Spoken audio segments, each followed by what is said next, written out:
We're constantly bombarded with the message that you need to eat lots of protein to be strong and healthy. For those on a plant-based diet, the most common question they're asked is, where do you get your protein from? However, what's not talked about as much is, are there any dangers associated with getting too much protein? Interestingly, a recent study has found that children today are consuming 4 times too much protein. Researchers examined the protein intake of 3,500 one-year-olds. Children aged 1 need less than 10 grams of protein per day, but those who took part in the study were consuming 40 grams on average. The study found that those in the top fifth for protein intake at the age of 1 were 1 kilogram heavier by age 9 compared with those in the bottom fifth. And all of the extra weight was purely fat rather than other body mass such as muscles or bones. Parents are now being warned to watch their children's intake of meat, cheese and milk. This is because researchers found that protein from animal sources had the greatest effect on levels of body fat, as it can trigger the release of insulin and other growth factors. Scientists said that animal protein is more strongly implicated than plant protein. So how much protein should adults get? And if you switch over to a plant-based diet, are you at risk of getting a protein deficiency? Let's hear now from Dr. Garth Davis as he answers these questions. This clip comes from the amazing interview Inspire Nation did with Dr. Davis. I highly recommend going over and watching the interview in full. Links will be in the description below.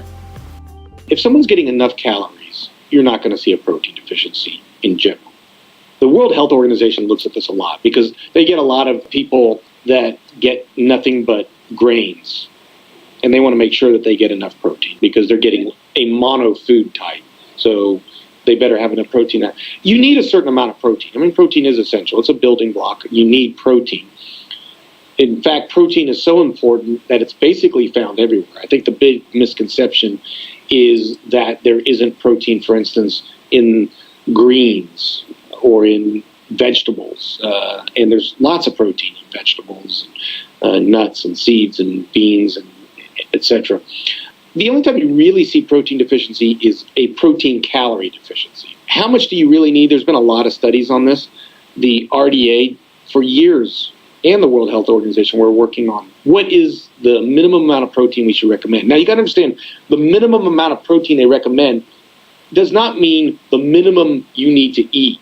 When they say the minimum value they need to recommend, that's the amount of protein that is going to be enough for 98% of the population. So you could probably eat less, but they want to make sure that everybody eats this amount of protein. And the typical male needs 56 grams a day, and the typical female needs 46 grams a day. If you're a big-time athlete, you're going to need a little bit more. If you're a burn victim, you're going to need more. There are instances where you need more. But that more is still much less than what people think it is. I look at this a lot because I have a population of patients that don't eat a lot of calories or don't eat healthy. You just don't see protein deficiency. It's not something where someone comes in and everything's fine except they're protein deficient. That is just a highly unlikely situation that we're going to find. Thank you so much for watching. If you liked the video, please give it a thumbs up, leave a comment below and subscribe for more upcoming videos.